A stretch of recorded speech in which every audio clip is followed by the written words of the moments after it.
Bismillahirrahmanirrahim. Tulisan yang paling kecil itu namanya huruf. Jadi huruf contohnya yaitu A, B, C, D dan seterusnya. Itu dalam bahasa Indonesia namanya huruf. Dalam bahasa Arab itu namanya huruf. Jadi contohnya huruf yaitu alif, ba, ta dan seterusnya. Itulah namanya huruf. Kemudian di atas huruf yang kedua itu ada yang namanya dalam bahasa Indonesia namanya kata. Jadi kata itu apa? Kata susunan dari beberapa huruf yang mempunyai arti. Contoh, ada huruf S, A, Y, A, saya jadikan satu, itulah namanya kata. Ada M, ada A, ada K, ada A, ada N, saya jadikan satu, namanya kata. Ada R, ada O, ada T, ada I, namanya roti, itu namanya kata. Dalam bahasa Arab itu namanya kalimah.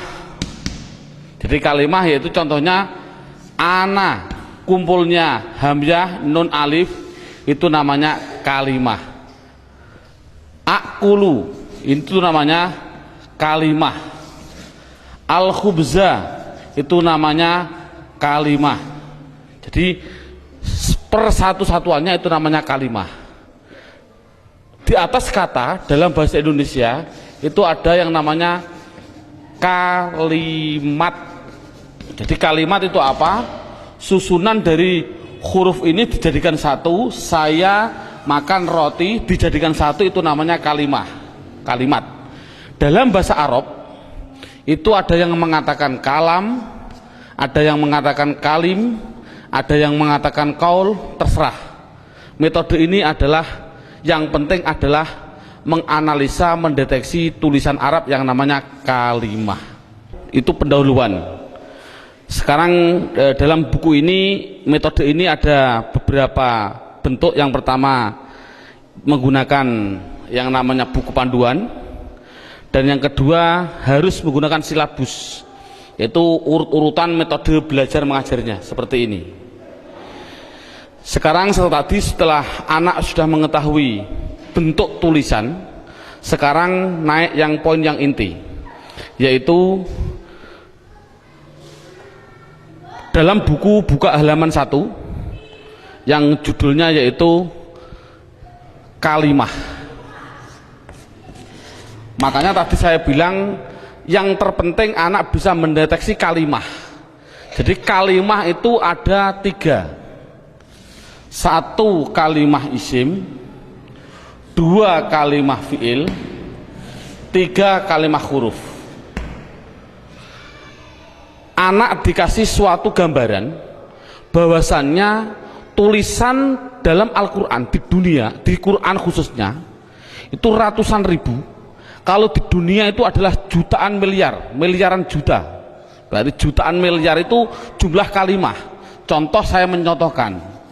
Ada tulisan Arab alhamdulillahi rabbil alamin. Ini kita deteksi, yang inilah namanya kalimah. Lillahi itu namanya kalimah, Rabbi namanya kalimah, alamin namanya kalimah. Padahal tulisan Arab apapun yang namanya kalimah pasti kalau tidak isim fi'il huruf. Jumlah kalimah miliaran triliun pasti hanya ada 3. Kalau contohnya alhamdulillah harus dijawab oleh anak kalau tidak isim fi'il huruf. Lillahi kalau tidak isim fi'il huruf. Rabbi kalau tidak isim fi'il huruf. Alamin kalau tidak isim fi'il huruf. Selamanya. Makanya tulisan Arab di dunia itu sebenarnya hanya ada 3, yaitu isim fi'il huruf. Makanya sering saya ngasih pemikiran pada anak, tulisan apapun tulisan Arab hanya ada 3. Masuk 3 kok 3 tahun. Makanya menurut metode saya, insya Allah saya mengatakan kalau hanya ada 3 berarti per satunya itu 2 jam, makanya cukup 6 jam insya Allah praktek baca kitab. Amin Allahumma amin. Ini sekarang setelah anak sudah tahu jumlah kalimat ada 3, sekarang bagaimana saya mengetahui alhamdulillah itu isim fi'il atau huruf, lillahi itu isim fi'il atau huruf? Makanya akan saya ulas satu persatunya. Bagaimana cara mendeteksi isim itu fi'il itu huruf. Buka pada bukunya halaman 2. Dalam bukunya halaman 2 dilihat judulnya cara mengetahui isim. Jadi cara mengetahui isim itu dengan 2 cara. Satu mengetahui artinya. Kalau memang artinya itu kok menunjukkan suatu kata benda atau suatu kata sifat, pasti itu dikatakan isim. Jadi isim itu kalau tahu artinya itu menunjukkan benda atau menunjukkan suatu sifat, pasti isim. Sama dengan fi'il nanti juga sama, cara mengetahuinya fi'il dengan 2 cara sama. Satu mengetahui artinya. Kalau memang artinya menunjukkan suatu kata kerja, itu pasti fi'il. Nah di dunia ini kan hanya ada 3. Pasti kalau tidak kata benda, kata sifat, kata kerja. Saya contohkan, duduk itu kerja atau apa? Jawab saja, anak dites. Contoh saya bilang, duduk, isim, fi'il atau huruf? Anak akan jawab, fi'il, karena artinya kerja. Saya contohkan lagi, ada tulisan Arab, mim, sin, jim, dal. Ini tulisan Arab. Kalau tulisan Arab harus dijawab, lafal mim, sin, jim, dal, ini isim, fi'il atau huruf? Anak pasti akan menjawab isim. Tahu kok isim? Karena artinya menunjukkan suatu benda. Ini berarti kan sudah bisa anak. Saya contohkan lagi. Saya bilang ada tulisan Arab, coba anak-anak lafal Arab ini jawab dengan 3 kategori, isim, fi'il atau huruf. Ini saya contohkan, mim, dal, ro, sinta, artinya madrusah. Harus dijawab isim, fi'il atau huruf. Anak pasti akan menjawab itu isim. Tahu kok isim? Karena artinya benda. Oh 100. Jadi kalau ada apapun artinya benda atau sifat, contohnya Allahu Akbar, saya menerjemah Akbar itu artinya agung atau mulia. Ini agung itu kan suatu sifat, otomatis Akbar ini harus dijawab. Akbar itu isim, fi'il atau huruf? Anak akan jawab Akbar pasti isim. Tahu kok isim? Karena artinya itu suatu sifat. Jadi kesimpulannya adalah anak bisa mendeteksi, pertama mendeteksi isim, fi'il, huruf dari artinya. Kalau memang artinya benda atau sifat berarti isim, kalau artinya kerja berarti kalimah fi'il. Pertanyaan selanjutnya, Pak, tulisan Arab katanya miliaran triliun, di Al-Quran ada 700-an ribu. Bagaimana saya mengetahui itu isim, itu fi'il, itu huruf, padahal saya tidak tahu artinya? Oh, kalau tidak tahu artinya, lihat buku panduannya, yaitu lihat halaman 3. Dalam buku halaman 3 judulnya adalah mengetahui tanda-tanda kalimah isim. 1, kalau tidak tahu artinya, 1 harus mengetahui tanda-tandanya. Tanda-tandanya isim. Yang dimaksud tanda-tandanya adalah tanda-tandanya isim. Apa tanda-tandanya isim? Buku halaman 3, 1 yaitu dimasuki tanwin. Tanwin itu berarti baik tanwin domah, tanwin fathah, tanwin kasroh. Saya contohkan, hasibun, isim, fi'il atau huruf? Isim. Tahu kok isim? Karena ada tanwin. Untuk anak kecil mungkin kelas 6, kelas 5 diniyah, tanwin itu pasti di belakang. Tulis saja, disuruh di belakang. Bukunya tambah situ silahkan. Yang penting tanwin pasti di belakang. Baik tanwin domah, tanwin kasroh, tanwin fathah. Saya contohkan, hasibun. Ini tulisan Arab, harus dijawab isim, fi'il atau huruf? Artinya apa? Saya nggak tahu. Kalau tidak tahu, ini harus dijawab isim. Mengapa ke isim? Karena ada tanwinnya. Saya menulis lagi, sohi bin, isim, fi'il atau huruf? Isim. Tahu kok isim? Karena ada tanwinnya.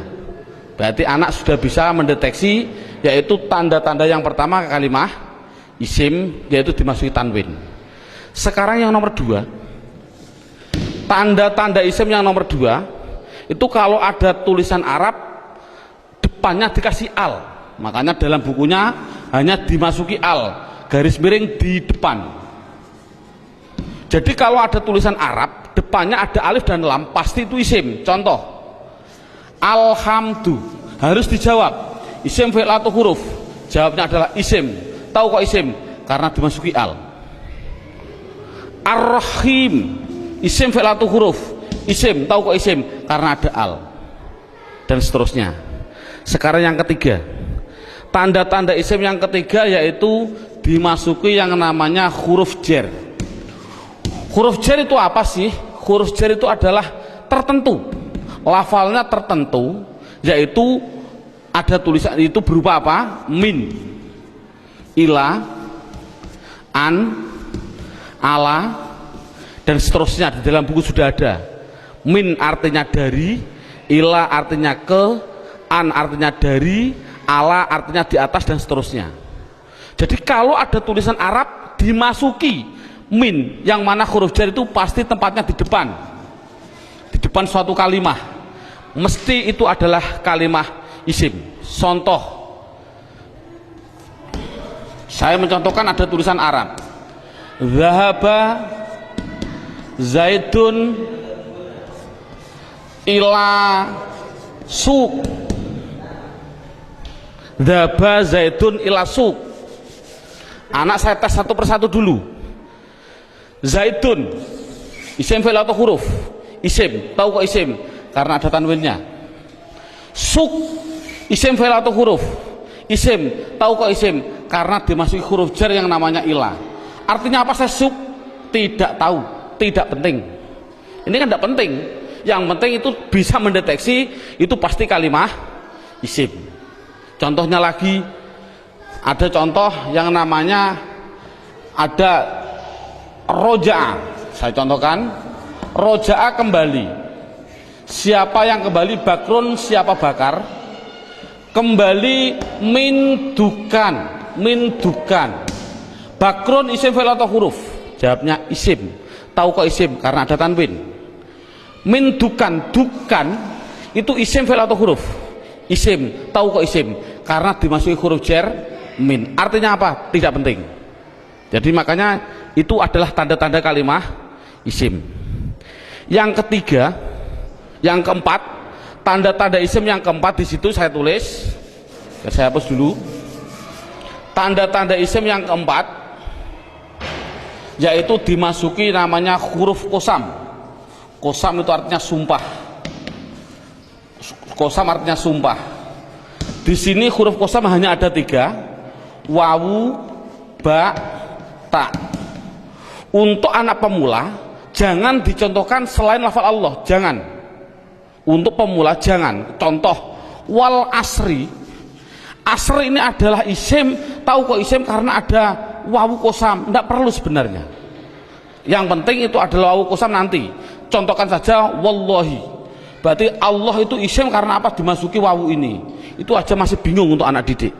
Jadi kesimpulannya qasam tidak begitu penting. Yang penting yang terakhir ini.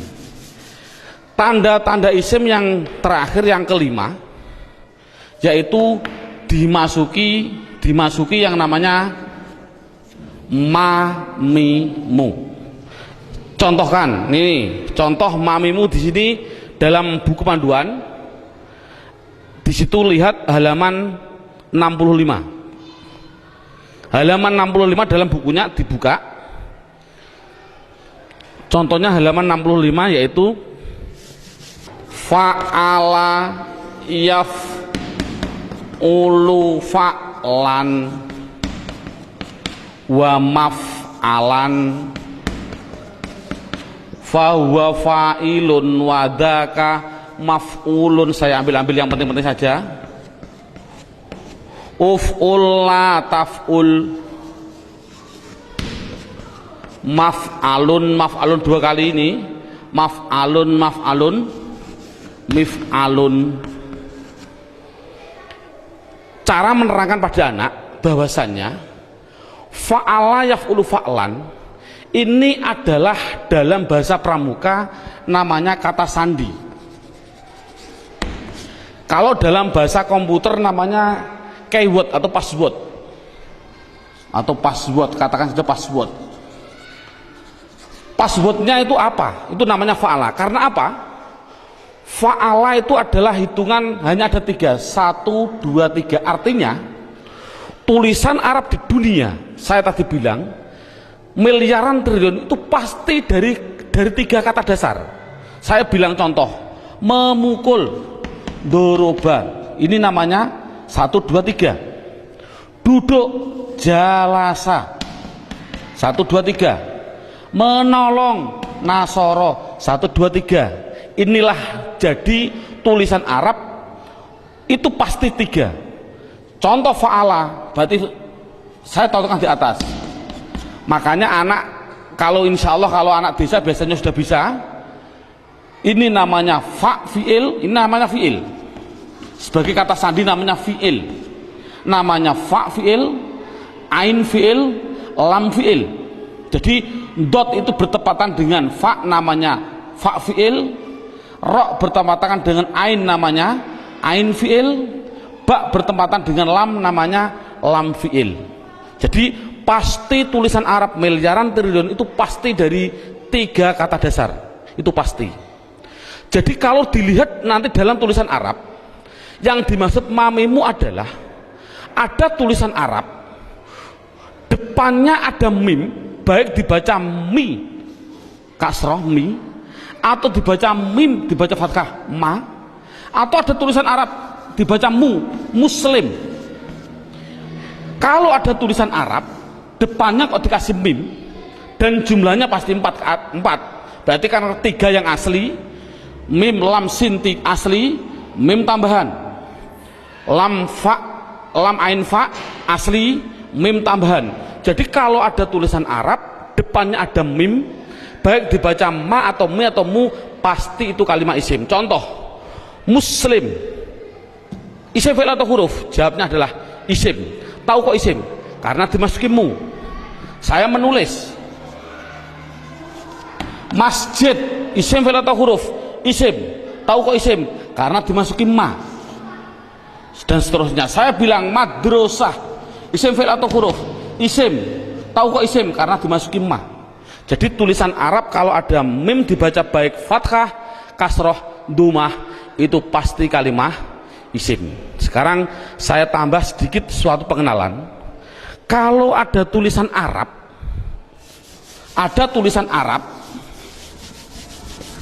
depannya saya kasih mi, contohnya mi dalam halaman 65, itu pasti menunjukkan suatu alat, pasti. Contoh saya contohkan rowaha sama dengan fa'ala. Rowaha artinya angin. Coba kalau kasih mi bunyinya apa? Samakan dengan ini, berarti mati hidup, hidup. Rowaha kasih mi bunyinya mirwahun. Jadi mirwahun artinya adalah, karena ada mi artinya adalah alat angin. Apa alat angin? Kipas angin. Jadi kipas angin itu bahasa Arabnya adalah mirwah. Saya menuliskan lagi, kalau ada tulisan Arab di belakangnya ada tak seperti ini, tak, pasti itu hanya tambahan, tidak akan asli, pasti tambahan.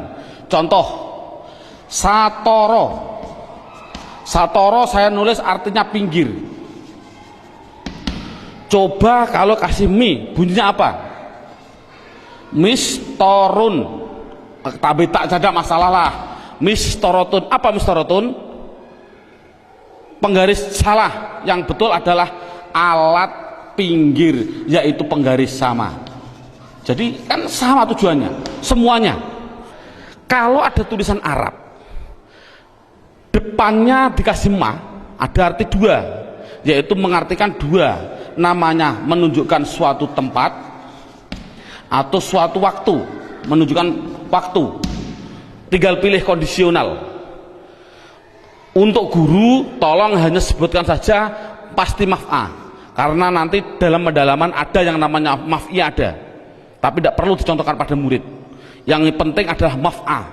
Kalau ada lafal maf'a pasti tinggal pilih menunjukkan tempat atau waktu. Contoh Darosa belajar. Coba kalau kasih ma bunyinya apa? Madrosun. Kasih tak aja lah, tidak masalah lah. Apa namanya? Madrosatun. Darosa belajar. Kalau madrosatun artinya apa? Sekolahan, jangan sekolahan. Artinya itu tempat belajar, yaitu sekolahan, sama. Semuanya seperti itu semua. Kataba menulis. Coba kalau kasih mabunnya apa? Maktabun. Apa maktabun? Maktabun artinya tempat menulis. Apa? Meja tulis. Jadi meja tulis bahasa Arabnya maktab dan lain sebagainya. Ada yang mengatakan tempat nulis itu adalah kantor, boleh. Jadi maktabun kantor, boleh.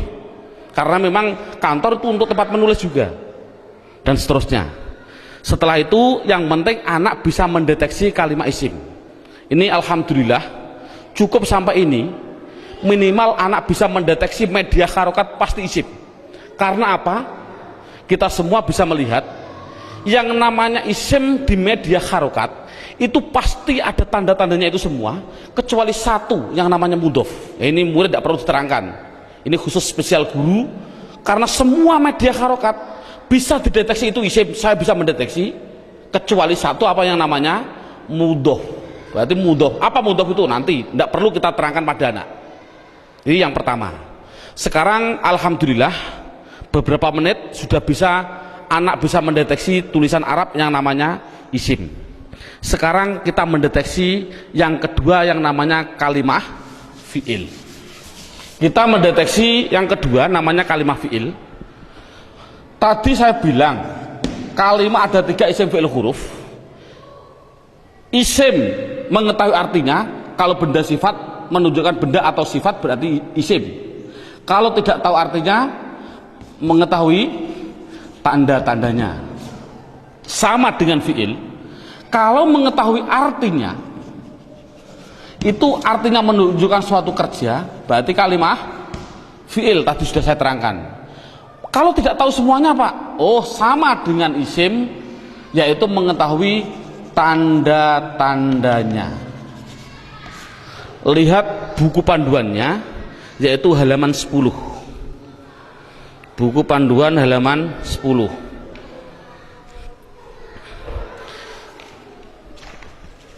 Tanda-tanda kalimah isim. 1 dimasuki kot. Di situ saya 1 dimasuki kot. Dimasuki kot. Saya menulis, biar anak, karena anak kecil mungkin biar jelas, saya suruh di depan, tempatnya itu di depan. Jadi kalau ada tulisan Arab kok ada depannya ada lafal kot, pasti setelahnya itu fi'il. Contoh, saya mencontohkan, Allahu Akbar, Allahu Akbar, qad qomatis sholah, qad qomatis sholah. Ini adalah lafal kot. Koma itu mau tidak mau harus saya jawab itu kalimat fi'il. Tahu kok fi'il? Karena dia dimasuki kot. Ini kan paling mudah. Jadi kalau ada dimasuki kot itu namanya kalimat fi'il. Apa artinya koma? Tidak penting. Yang penting tahu itu adalah fi'il. Tanda-tanda yang kedua yaitu dimasuki yang namanya sin. Tolong lafal sin tidak usah diterangkan. Karena apa kok menerangkan? Wong saya menerangkan fi'il sudah belum tahu, saya contohkan lafal sayaqulu sufa. Yaqulu itu adalah fi'il karena apa? Dimasuki sin, tidak akan mungkin paham mana. Makanya sin adalah ditinggal dulu karena dia belum bisa mendeteksi semuanya. Jadi sin saya tinggal. Tanda-tanda fi'il yang ketiga yaitu dimasuki yang namanya saufa. Dimasuki yang namanya saufa. Tulis saja sama, sin ya di depan, saufa ya di depan sama. Contoh yang biasa yang sering didengarkan oleh anak, contoh saya bilang kala saufata lamun, tak lamun itu pasti saya mengatakan fi'il. Karena apa? Karena dimasuki saufa. Artinya apa? Tidak penting. Karena sudah tahu itu artinya saufa. Saufa itu masuk pada kalimat tadi mesti kalimat fi'il. Ini paling mudah. Yang terakhir tanda-tanda fiil yaitu dimasuki yang namanya taknis. Saya suruh menambahi pada anak. Taknis itu saya bilang, saya tulis di belakang, tempatnya itu di belakang, dan berupa tak seperti ini yang mati. Orang Jawa bilang tak perahu lah. Jadi tak perahu. Nek ono tak perahu seperti itu pasti itu namanya kalimah fi'il. Contohnya ini. Qad qomat as-shalah, aslinya itu adalah koma, itu fi'il dengan dua tanda-tanda. Satu dimasuki qad, dua dimasuki ini tak, ini di belakang masuk pada kalimat ini. Jadi ada dua tanda-tanda. Coba sholat, isim fi'il atau huruf? Isim. Tahu kok isim? Karena ada al. Oh mudah. Namun sekali lagi ini mulai metode saya adalah nanti menggunakan yang namanya metode hantu. Ini contohnya. Al ini adalah alif dan lam. Yang namanya alif itu pasti mati. Yang namanya alif pasti mati. Ada mati ketemu mati, itu namanya hantu. Saya tulis mati ketemu mati namanya apa? Hantu. Orang Arab tidak senang hantu. Akhirnya biar ini hidup, akhirnya dikasih biar berdoa. Bunyi apa? Qad qomatis shalah. Bukan qad qomat shalah lagi, tapi qad qomatis shalah. Saya contohkan lagi. Lafal min ketemu masjid. Bunyinya apa? Min al-masjid tidak boleh karena ini ada alif mati ketemu mati namanya hantu, tidak boleh, harus dihidupkan biar berdoa, bunyinya minal masjidi. Contoh lagi, an ketemu madrasah, bunyinya apa? Anil. Kok bisa anil? Oh karena ada mati ketemu mati namanya hantu. Ini sekali lagi orang Arab itu tidak senang atas hantu. Kesimpulannya adalah berapa menit mulai pertama dan sekarang ini anak sudah bisa mendeteksi media harokat yang namanya isim dan fiil. Alhamdulillah dengan beberapa menit anak sudah bisa mendeteksi namanya media harokat isim atau fiil. Karena apa? Huruf itu hanya huruf jar. Katakan saja huruf jar. Ada huruf li taukid dan sebagainya, itu tidak penting. Jadi kalau huruf jar itu tertentu tadi hanya min ila ada berapa 9. Selain itu tulisan Arab pasti hanya isim dan fiil. Anak sudah bisa mendeteksi kecuali tadi mudhof. Alhamdulillah. Sekarang kita naik poin yang keempat. Poin yang keempat yaitu lihat buku halaman pertama. Dalam halaman pertama terlihat kalimah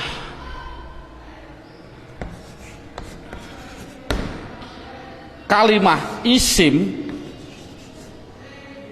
fiil, huruf. Ini ada gambar kalimah pasti butuh kepada yang namanya, ini garis horizontal namanya perlu. Dalam bahasa Indonesia namanya perlu, bahasa Indonesianya orang Jawa namanya butuh. Butuh itu kemarin saya dari Sumatera, butuh itu artinya sama seperti di orang Kalimantan zakar. Naudzubillah, mohon maaf sekali bahasa kasar perlu. Berarti kalimah itu pasti memerlukan yang namanya i'rab. Halaman pertama dilihat i'rab itu ada 4. Satu namanya i'rab rofa, 2 namanya i'rab nasab, 3 namanya i'rab jar, yang keempat yaitu namanya i'rab jazm. Jadi kalimah itu pasti memerlukan yang namanya i'rab. Padahal i'rab ada 4, rofa, nasab, jar, jazm. Dan perlu diketahui kalimah isim itu butuhnya hanya butuh 3, bukan 4. Fi'il butuhnya yaitu 3, bukan 4. Huruf, sementara huruf tidak butuh. Jadi yang butuh i'rab itu yaitu khusus yang namanya kalimah isim dan kalimah fiil. Apa i'rab itu nanti saya terangkan. Yang penting isim itu butuh 3. Apa namanya? Dan perlu ditulis dulu. Anak harus digarisbawahi. Rofa pasti domah. Dibilang pasti. Karena pengalaman saya pada waktu kecil, Pak Guru menerangkan rofa yaitu domah wawu alif nun. Itu saya juga bingung. Makanya saya melihat dalam jurumiyah ada namanya alamat asli, menunjukkan bahwasanya anak, saya punya insting, oh berarti mengapa musonaf kok mengatakan asli domah, inilah mungkin metode saya harus mengikuti seperti ini. Jadi setiap anak pastikan yang namanya rofa pasti domah, yang namanya nasab pasti fathah, yang namanya jer pasti kasroh, yang namanya jazm pasti sukun. Dipastikan dulu. Jadi kalau sekarang kita lanjutkan, yang butuh i'rab itu adalah isim butuh 3. Apa-apa? Isim butuhnya yaitu rofa, nasab, jer. Ini kebutuhan isim. Jadi isim butuhnya hanya 3, rofa, domah, nasab, fathah, jer, kasroh. Tidak butuh kepada jazm, tidak butuh. Ini penting. Adapun yang fiil butuh 3. Fiil butuh 3. Apa-apa? Rofa, nasab, dan jazm. Tidak butuh kepada yang namanya jer. Ini anak harus tidak perlulah kita terlalu ngasih pertanyaan terbulak-balik. Contoh, isim i'rab apa yang khusus masuk pada fiil, i'rab apa yang tidak boleh masuk pada fiil, tidak perlulah. Yang penting minimal pertama kali tolong ditekankan isim. Fiil aja tidak penting, nanti dulu. Yang penting kalau bilang isim pasti punya namanya rofa domah, nasab fathah, jer kasroh. Itu isim dulu, matangkan isim. Fiil tidak perlu ditanya dulu. Jadi sekarang pertanyaannya, apa sih yang dinamakan rofa domah? Rofa itu adalah i'rab. I'rab itu apa? I'rab adalah perubahan pada akhir kalimat atau kata, akhir kata atau kalimah dalam bahasa Arabnya tadi. Jadi kalau ada tulisan Arab, perubahan belakang itulah namanya i'rab. Contoh saya bilang, ada tulisan Arab min sim jimdal, belakangnya itu, kalau ini kan kata benda, ini kan orang tahu kata benda. Kalau benda berarti kalimah isim.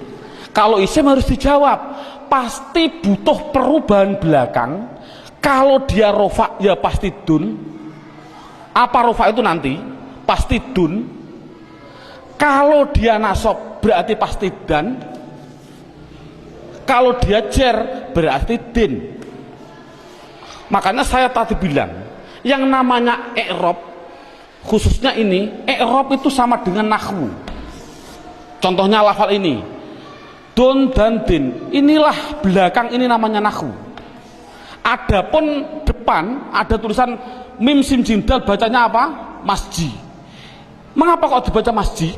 Mbok dibaca misjid saja. Inilah perubahan depan, itu namanya sorof. Jadi nahwu sama sorof itu harus gandeng. Mengapa terjadi sekarang ini guru nahwu, guru sorof sudah berlainan, itu sudah jauh, akan bertemu juga sulit. Karena satu kalimat membutuhkan 2 hal, yang namanya nahwu dan sorof. Jadi perubahan depan itu namanya sorof, perubahan belakang adalah nahwu. Jadi kesimpulannya lagi, ada kesimpulan ini, tolong nanti anak-anak harus dipahami. Yang namanya isim, yang namanya, saya ini kesimpulan, isim pasti butuh 2 hal belakangnya. Kalau ada al, kalau tidak ada al ya ditanwin. Itu prinsip. Jadi kalau ada tulisan Arab kok dia menunjukkan suatu isim, itu harus kasih tanwin kalau tidak ada alnya. Kalau ada alnya jangan ditanwin. Contoh, masjid ini kan tidak ada alnya, makanya saya balang dun dan din. Coba kalau saya kasih al, al masjid, coba rofaknya bunyinya bagaimana? Al masjid, jangan ditanwin karena ada al. Nasabnya bunyinya bagaimana? Al masjidah. Jernya bunyinya bagaimana? Al masjidi. Ini contoh. Dalam buku panduan saya, anak harus dites dengan contoh 2, yaitu dengan lafal basmalah dan takbir. Saya contohkan. Kita kasih contoh yang biasa dibaca oleh anak.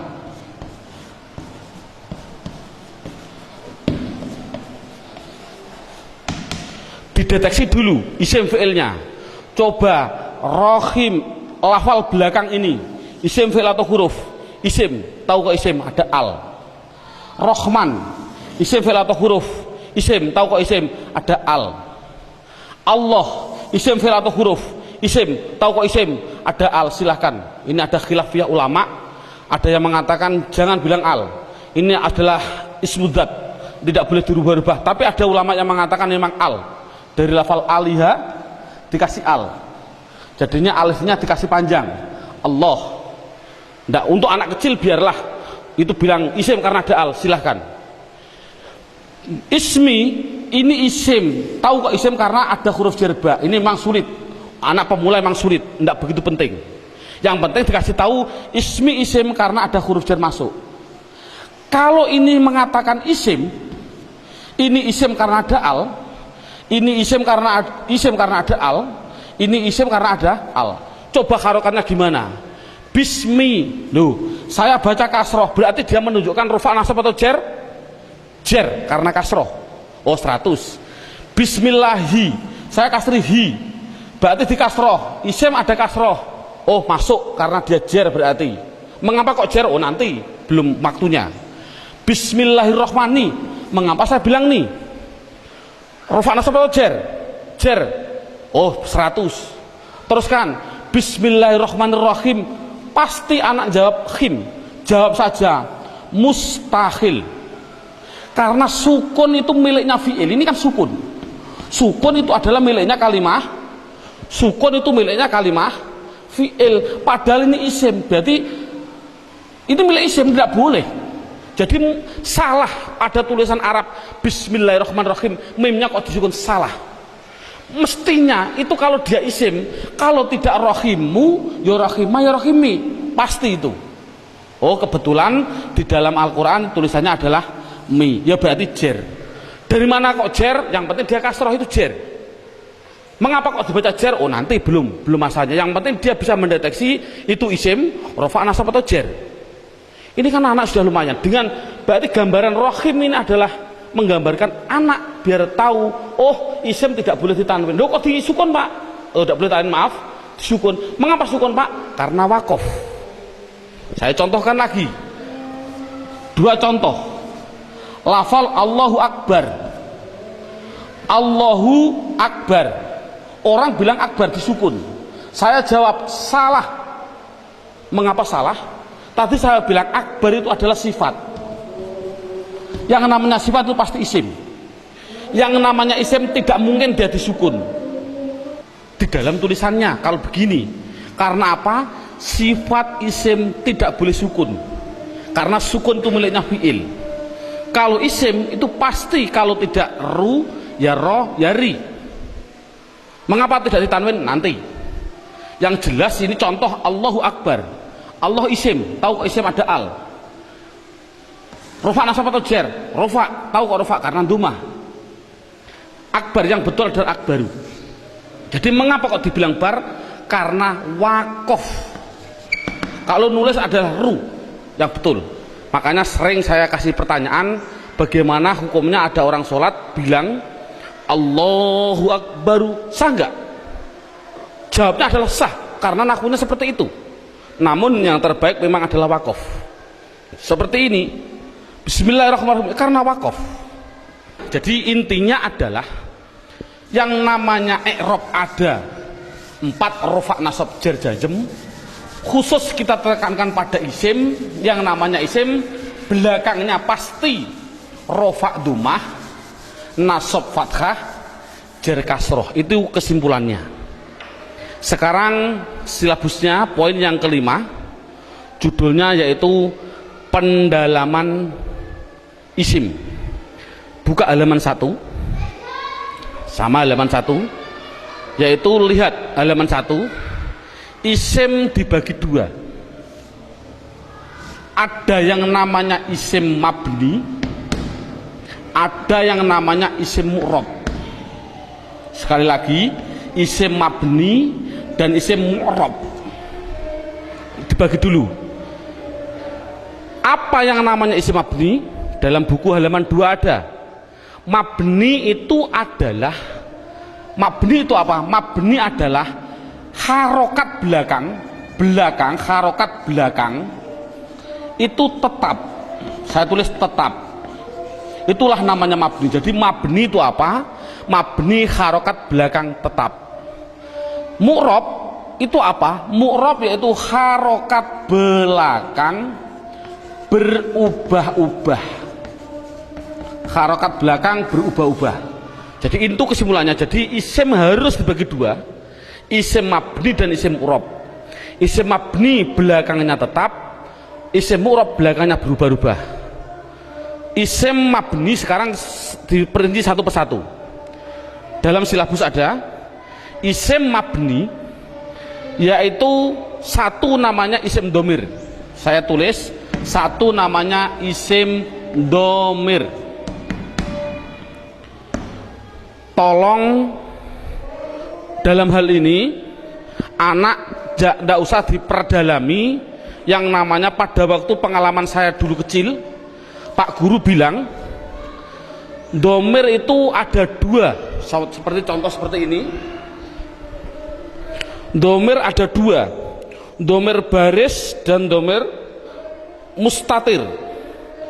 Baris muttasil ada 2, baris munfasil ada 2, muttasil ada 4, dan domir mustatir ada yang jawas dan ada yang wujub. Ini enggak, dulu saya suruh menghafalkan ini domir saja, itu mungkin 1 bulan. Lah menurut saya kita ambil yang pokok dulu. Dengan metode ini adalah metode saya bilang domir yang berupa domir baris munfasil rufa, yaitu pendalamannya dalam buku. Lihat halaman buku yaitu dilihat halaman 4. Halaman 4 dilihat judulnya isim domir. Di situ saya tulis yaitu lafal huwa, huma, hum, ya, huma, hunna, anta, antuma, antum, anti, antuma, antunna. Yang terakhir ana, nahnu. Jadi jumlahnya 14. 1, 2, 3, 6, 9, 12, 14, 13, 14. Jadi jumlahnya saya bilang isim domir adalah jumlahnya 14. Contohnya huwa, mahum. Yang namanya domir itu adalah kata ganti. Dalam buku huwa itu kata ganti dari siapa? Kata ganti dari dia. Dia siapa? Dia laki-laki 1. Ini yang namanya goib. Jadi kesimpulannya huma kata ganti dari siapa? Dia laki-laki 2 yang goib. Hum kata ganti dari apa? Mereka atau mereka. Siapa mereka? Laki-laki 3 ke atas yang goib. Jadi kesimpulannya ini adalah namanya laki-laki. Ini berarti 1, 2, 3 ke atas ini perempuan.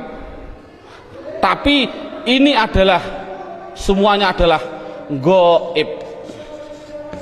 Sekali lagi ini adalah goib. Berarti dia perempuan 1 goibah atau goib, goibah. Huma 2 perempuan goibah. Huna 3 ke atas perempuan goibah. Jadi inti kesimpulannya adalah 3 ini laki-laki, 3 ini perempuan yang semuanya adalah katakan goib. Anta Kata ganti siapa? Dari kamu. Kamu siapa? Kamu laki-laki satu yang hadir. Saya simpulkan, intinya ini adalah laki-laki yang anti antuma antuna, saya simpulkan perempuan, namun dua-duanya ini namanya hadir. Namanya hadir. Ana artinya saya, nahnu artinya kita. Penjelasannya, mengapa dhamir dikatakan mabni? Ini anak dijelaskan dengan dua pendekatan. Contoh lafal huwa. Huwa itu kata ganti siapa? Dari dia. Dia satu orang laki-laki, satu orang Inggris. Kata gantinya juga dia. Tetap inilah akhirnya wa. Selamanya akhirnya dibaca wa. Makanya dikatakan mabni adalah belakangnya tetap, yaitu tetap dibaca fathah. Dia orang Amerika, ya sama tetap wa. Orang Indonesia, ya tetap wa. Jangan mentang-mentang orang Indonesianya orang pendek-pendek terus dibilang wi. Kalau orang Arab orangnya tinggi-tinggi wu, ndak boleh. Kesimpulannya adalah selamanya pasti akhirnya tetap berupa yang namanya wa. Itu pendekatan secara logika. Pendekatan secara nahwiyah walaupun salah, karena walaupun salah, contoh huwa dia dibaca rofa ya tetap huwa. Dia karena isim kan dibaca nasab ya tetap huwa, dibaca jar ya tetap huwa. Sekali lagi untuk seorang guru, cara menerangkan seperti ini walaupun salah, kan tidak mungkin huwa itu adalah dhamir rofa, kok bisa nasab. Itu contoh seorang guru, ini penting untuk seorang guru. Ngomong ini permasalahannya, pengalaman saya keliling, pertanyaan saya itu rata-rata di dalam hal gaib dan hadir. Saya bilang, apa sih artinya gaib dan apa sih artinya hadir? Rata-rata orang mikir gaib adalah tidak ada orangnya, hadir adalah ada orangnya, padahal salah. Pengertian gaib adalah tidak diajak bicara, walaupun ada di sampingnya. Samping saya ada namanya Zaid. Ada orang tanya, Pak, Zaid mau ke Semarang kok, bilang pada saya, padahal di samping saya ada Zaid. Ini namanya hadir atau gaib? Gaib, karena orangnya bicara sama saya, bukan pada Zaid. Jadi kata gantinya pada Zaid adalah wa. Ini menunjukkan artinya gaib, yaitu jangan diartikan tidak ada orangnya, diartikan apa? Tidak diajak bicara. Kalau hadir ya berarti diajak bicara. Itu kesimpulannya adalah mabni harokat belakangnya tetap selamanya. Contoh mereka selamanya mesti hum, disukun selamanya. Jadi saya tulis di situ pertama isim domir mabni jumlahnya adalah 14. Buka seterusnya bukunya halaman 5. Yang kedua, mabni yang kedua yaitu yang namanya di situ saya tulis isim isyarah. Isim isyarah tidak perlu kita terlalu banyak mencontohkan. Isim isyarah itu kita contohkan hanya yang mudah-mudah saja. Contoh isim isyarah ada 3. Ada yang namanya qorib, ada yang namanya wasit, ada yang namanya ba'id. Qorib artinya dekat, wasit artinya sedang, ba'id artinya jauh. Contoh orang bilang isyarat menunjukkan, qorib iki, orang Jawa bilang iki, kalau sedang iku, kalau jauh kai, itu orang Jawa bilang. Tapi kalau orang Sunda iya, eta, itu ya salah, itu milik orang Indonesia, bukan orang Sunda sebenarnya. Tapi orang Sunda tidak punya jauh, sama dengan kita. Ini ndak, masalahnya adalah contoh korib. Kalau laki-laki hadza, kalau perempuan hadhihi, dengan dua contoh saja ini. Contoh lafal hadza. Siapa ini? Selamanya dibaca dza, akhirnya dza. Walaupun yang ditanyakan seorang kiai, seorang gubernur, seorang presiden, tetap siapa ini? Man hadza, selamanya dibaca dza belakangnya. Jangan berupa dzi atau du. Makanya itulah namanya mabni. Saya tidak usah menerangkan wasit, bait sudah ada. Yang jelas contohnya yaitu dalam buku panduannya sudah saya tunjukkan, yaitu isim isyarah ada 3, hadza hadhihi. Kalau sedang yaitu lafal daka dan dalika, daka dan dalika, daka dan tilka. Saya contohkan daka dan tilka.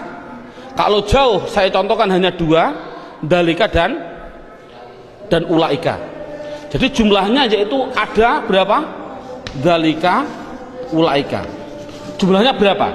1, 2, 3, 4, 5, 6. Saya katakan isim isyarah jumlahnya adalah hanya 6. Walaupun nanti pendalamannya banyak.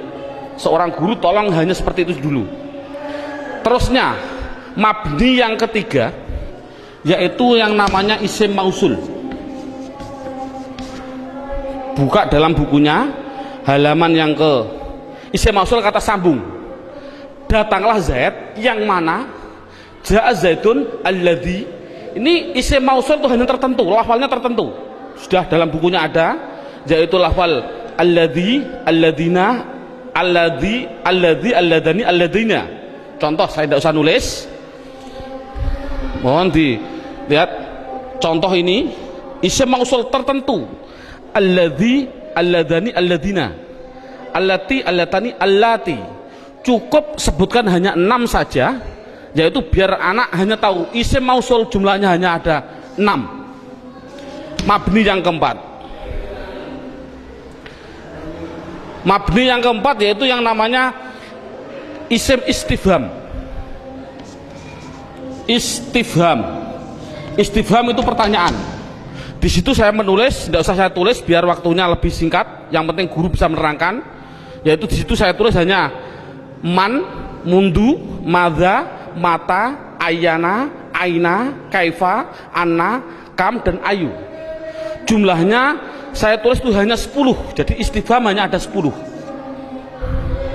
Yang keempat, yang ke mabni yang kelima, yaitu namanya isim syarat. Syarat itu apabila, jikalau, andai kata, itu namanya syarat. Saya tulis dalam bukunya biar lebih singkat. Lafalnya tertentu. Man, ma, mahma, mata, ayana, aina, anna, haisuma, kaifama. Jumlahnya yaitu hanya ada 9. Yang terakhir yang nomor 6, yang namanya isim fi'il. Ini loh, namanya isim fi'il. Kadang-kadang orang bingung. Di situ ada isim fi'il madhi, isim fi'il mudhari, isim fi'il amar. Yang penting contohnya saya bilang isim fi'il amar, isim fi'il amar. Contohnya lafal amin, amina. Ini dikatakan dia bukan isim, bukan fi'il. Dikatakan isim fi'il. Mengapa kok isim fi'il? Tidak usah kita, anak tidak usah dikasih jawaban, kasih alasan, tidak usah. Yang penting isim fi'il itu lafalnya tertentu. Lafalnya itu hanya ada 9. Begitu. Berarti anak yang penting tahu. Contohnya seperti ini. Isim fi'il amar yang pertama. Ada yang namanya soh dan seterusnya. Isim fi'il madhi ada 2. Isim fi'il mudhari ada 2. Cukup 9 saja. Inti kesimpulannya, isim mabni itu jumlahnya adalah 14, 6, 6, 10, 9, 9, jumlahnya adalah 54. Padahal tadi saya bilang tulisan Arab yang namanya isim di dunia jumlahnya kalimat isim adalah 1 miliar triliun. Itu jumlahnya tulisan Arab di dunia itu 1 miliar triliun. Kalau isim jumlahnya miliaran triliun dibagi dua, mabni dan mu'rob. Yang namanya mabni yaitu 54, selainnya pasti mu'rob. Kesimpulannya, isim mu'rob adalah yang tidak berupa mabni. Saya mohon maaf untuk seorang ustadz, seorang guru, dulu pada waktu saya masih kelas 1 sanawiyah sudah diajarkan oleh alfiyah, padahal saya belum memahami betul. Saya ditunjukkan contohnya huwa, isim domir. Isim domir huwa itu dikatakan mabni karena apa? Karena yang namanya mabni adalah serupa dengan huruf. Mu'rob tidak serupa dengan huruf. Jadi yang namanya mabni serupa dengan huruf. Serupa di dalam apanya? Ada sibe wat'i, sibe iftikori, sibe, tidak perlulah kita sementara, nanti dulu. Yang penting anak bisa, yang namanya mabni pasti tertentu lafalnya dan dia pasti serupa dengan huruf. Makanya tidak usah kita menjelaskan alasan-alasan dulu, biarlah nanti seorang ustadz kalau dia sudah belajar alfiyah. Ini metode awal. Jadi saya simpulkan, kalau tulisan Arab yang namanya isim jumlahnya 1 miliar triliun, mabni 54, berapa jumlah mu'rob? Jumlah mu'rob ya miliaran triliun dikurangi 54. Kalau kita nulis persen, ya mungkin 0,000 nafas hampir habis baru 1%. Jadi anak mudah.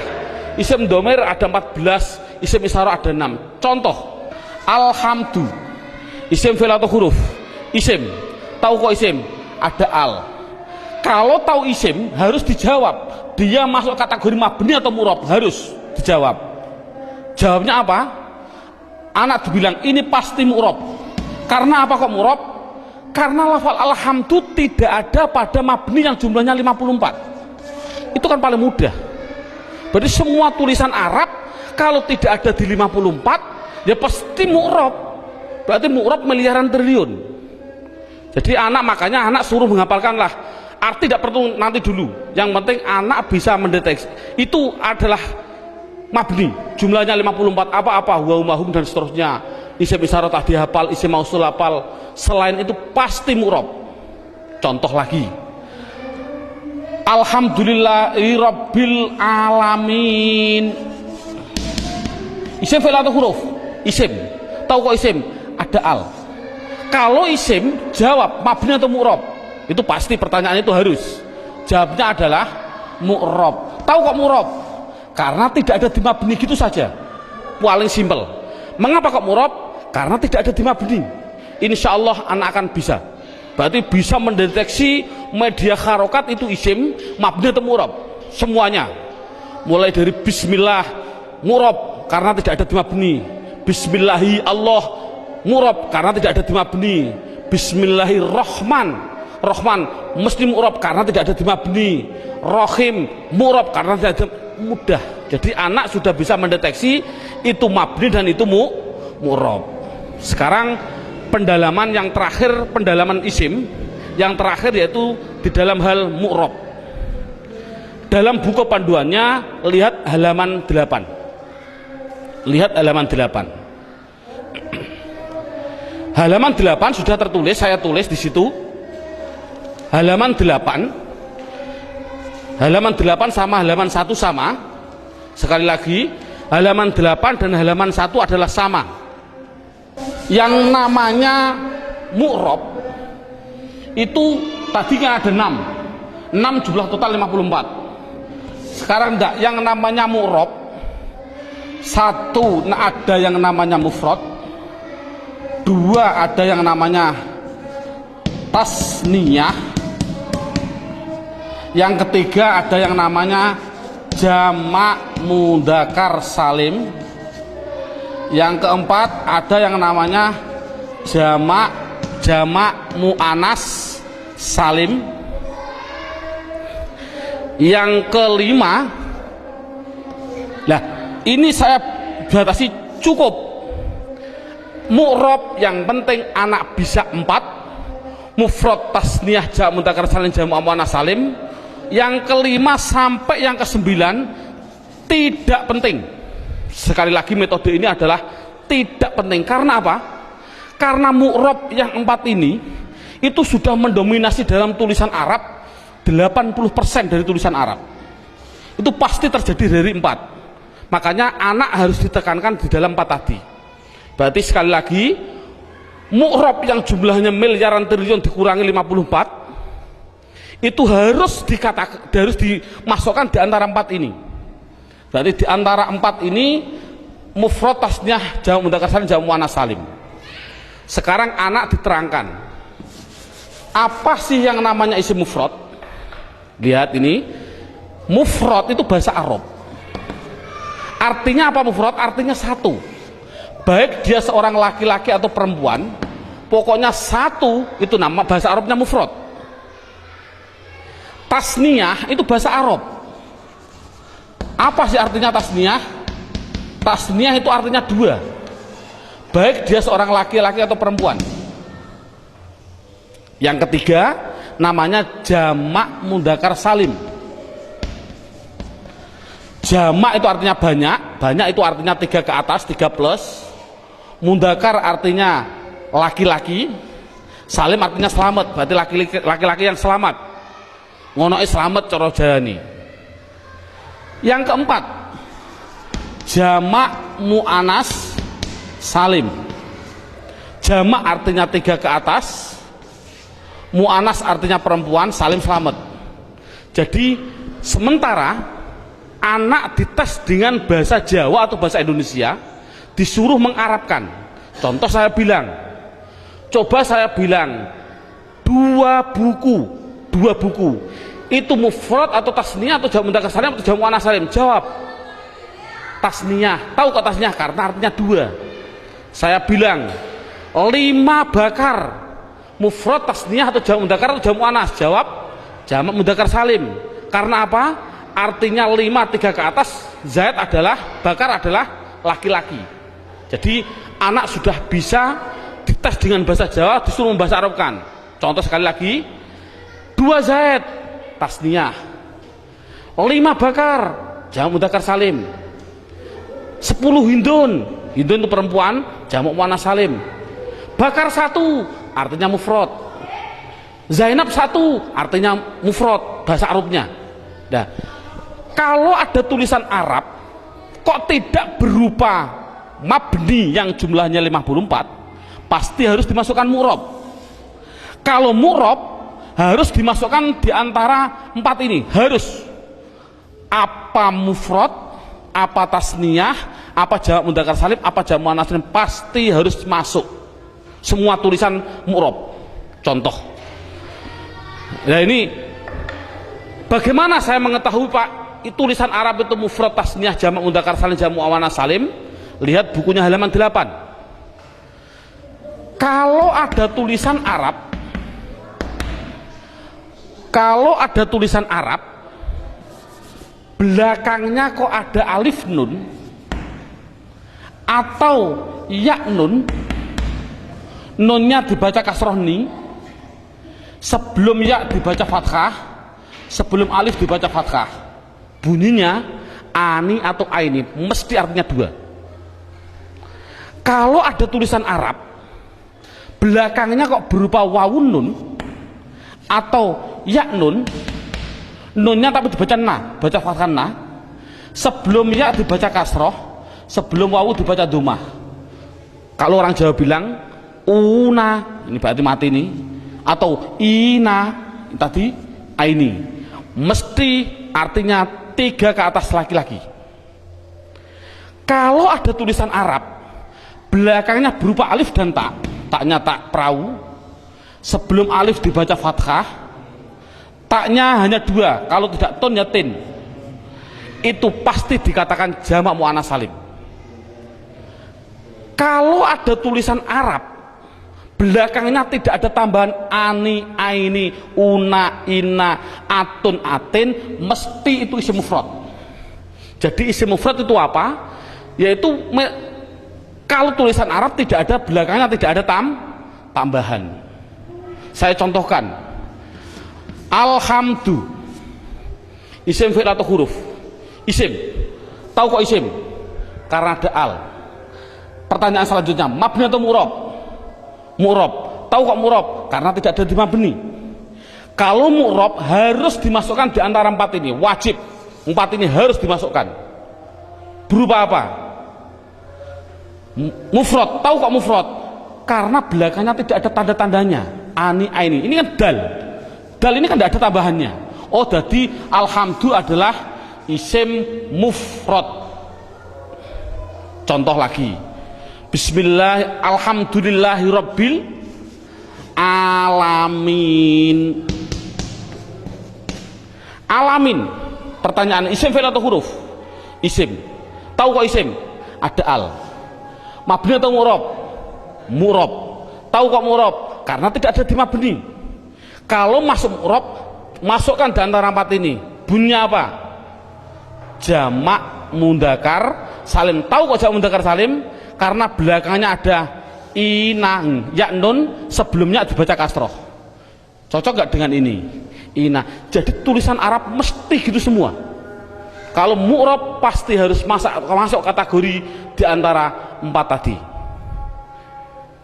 Ini alhamdulillah berapa jam ini anak sudah bisa 100% mendeteksi isim dan mengkategorikan di antara mabni dan mu'rab. Subhanallah, sudah bagus. Ini untuk apa isim tadi? Oh, nanti. Itu adalah setelah 3 jam. Kita istirahat dulu.